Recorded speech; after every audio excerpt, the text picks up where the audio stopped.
So we've rounded up this 130-pound Vulcan anvil,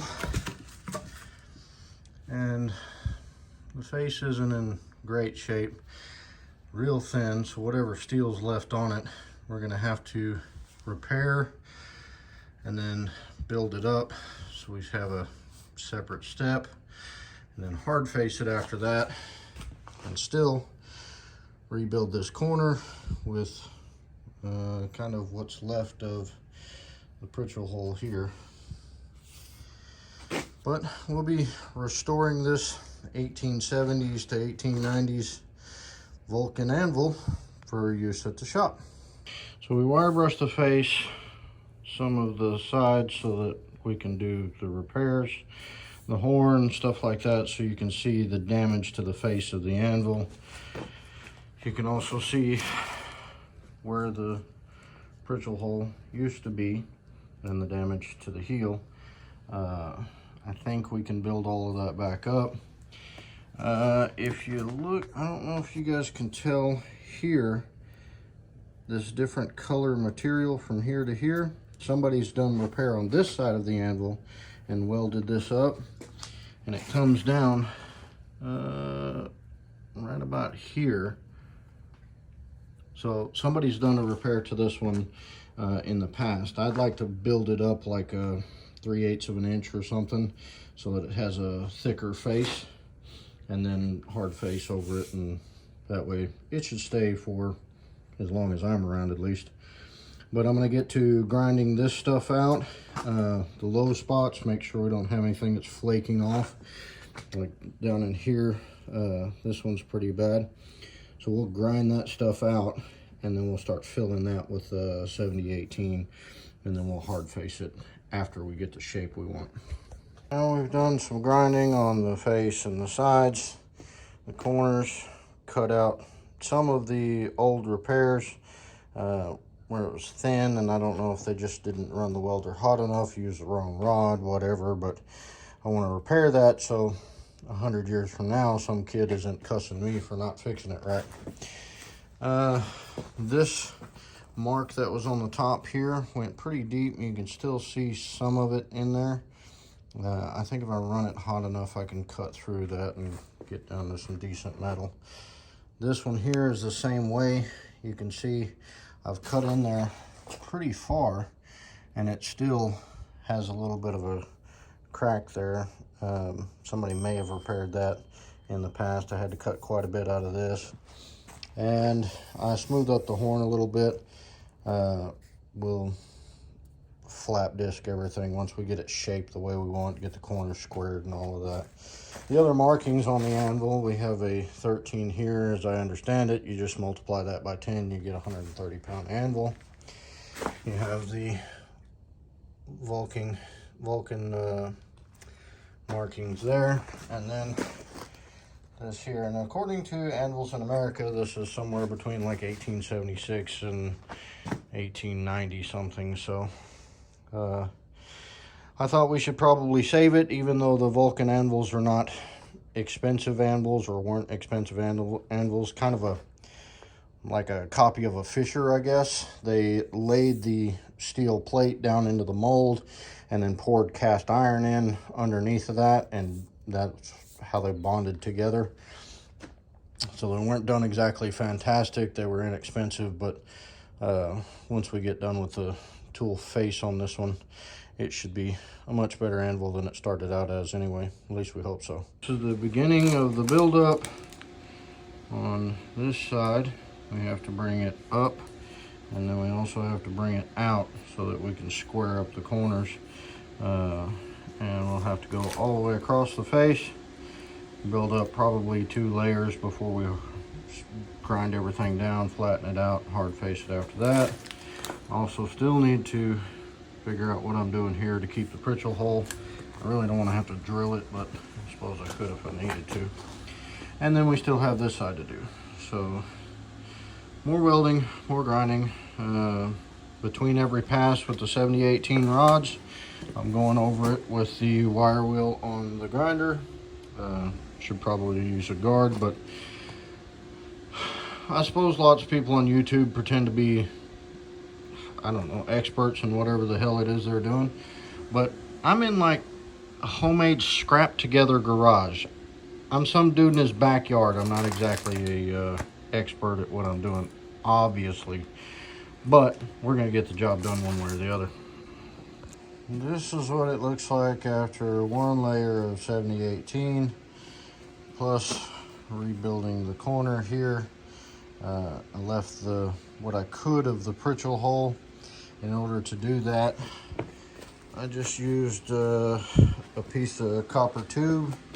I stuck that down in there and started welding around it, moved it around as much as I could so that the hole was bigger than 3/8, and then I could drill it out with a 1/2" bit. Built up a little around the hardy hole, but that'll be done more with the second layer. All the edges have been welded up, and we're a little higher here on the face than we used to be because we were pretty much even with this step, and it was just flat all the way across. So we'll grind this down before we put the second layer of 7018 on it, smooth that out as best we can, make sure that we don't have any holes and things like that that are going to need to be filled in. I'd rather do that, you know, get it flat and fix that up before it becomes a really big hole. So we're getting there, a little at a time. Now here it is after the second layer of 7018. I had a few small cracks on this side over here that I had to fill in. Probably lost some of my preheat. It's hard to keep this thing at 400 degrees. And then of course you have to work around it. But I think as far as shape is going, everything looks okay. I'm finally getting a little bit of a shelf here. And then there should be 2 layers of hard facing on top of this. I've used probably 6 or 7 pounds of 7018 rod so far, but I think the hard facing rod will go on smoother. I guess we will see.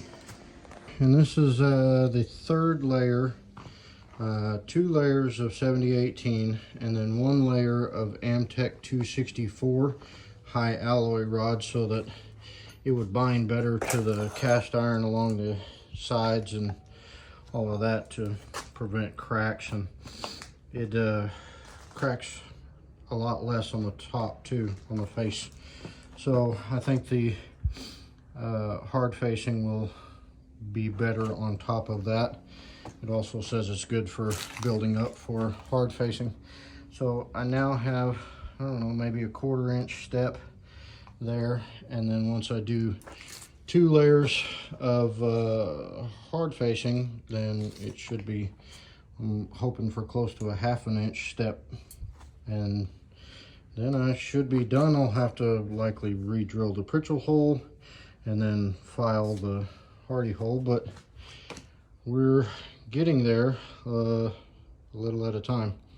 It's taken forever, but it's getting done. Now we've ground down the surface to make it flat, well, close to flat this direction, and not too bad that way, so that I don't have to do a ton of stuff with the hard facing, because that's going to be much harder to grind down.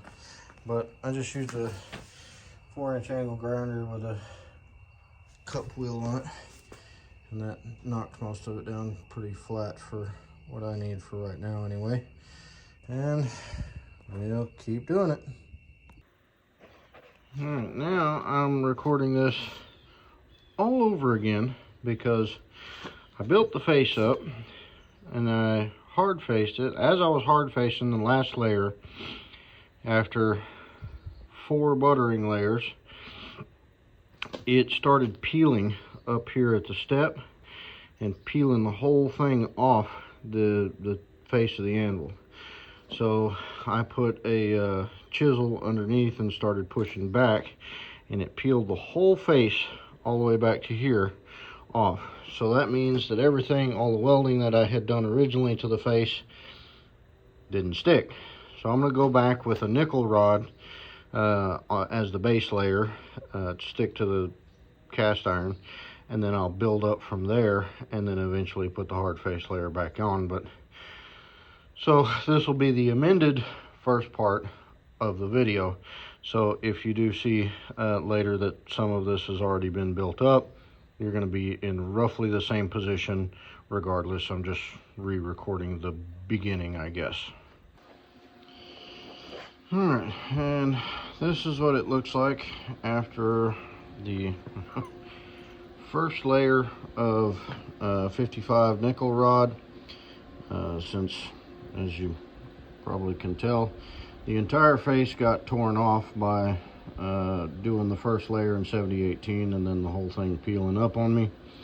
So I went back down to the original cast iron and then started back with a nickel rod, and then I'll be going over it with the 7018 as a buttering layer and then hard facing after that. This is the Vulcan anvil after 2 more layers of 7018 to build up the step a little thicker. It was almost non-existent whenever I got the anvil to start with. I've repaired the sides across here, and same on the other side. Forgive the welding, I'm not actually a welder. But we'll go over this with hard facing rod and then grind everything down, make it smooth and flat, re-drill the Pritchell hole and sand or file the hardy hole. We should be good. This is what the hard face looks like right now. I've ground it and sanded it down. I've got some low spots that I'm gonna have to fill in, little marks here and there around the hardy hole and the Pritchell hole. A couple little places on the edges, and then I will grind it again and hit it with a Scotch-Brite disc or something to shine it up a little bit, and she'll be done. She finally has a step there, and the new plate is actually holding on there and not peeling off like the last one did. So definitely, if you're going to do this to a cast iron anvil, use nickel rods for your base and then build off of that. Now you can see these tiny little surface cracks. I guess that is a byproduct of using a hard facing rod. Apparently that's quite common. There are a few little porosity problems that I've got here and there, but honestly, for the condition that this thing was, I now have a step and a hardened face. I'll probably clean up the hardy hole and try and drill the Pritchell hole, see how that turns out. Clean it up, dress the edges, but for as old as it is, the type and condition it was in, I think this will be fine. I'm going to use it this weekend in one of our basics blacksmithing courses, and then I will probably donate it to the Chisholm Trail Outdoor Museum so that future generations can enjoy it. So I'll end the video here. I think we've had, it may not be anvil rescue, but I think that's enough for this one. And if you guys have any comments or suggestions of how to do away with the surface cracks, stuff like that, I would love to hear it in the comments, because I have another Trenton anvil that I need to get done, and I would prefer the face to turn out better than this if possible.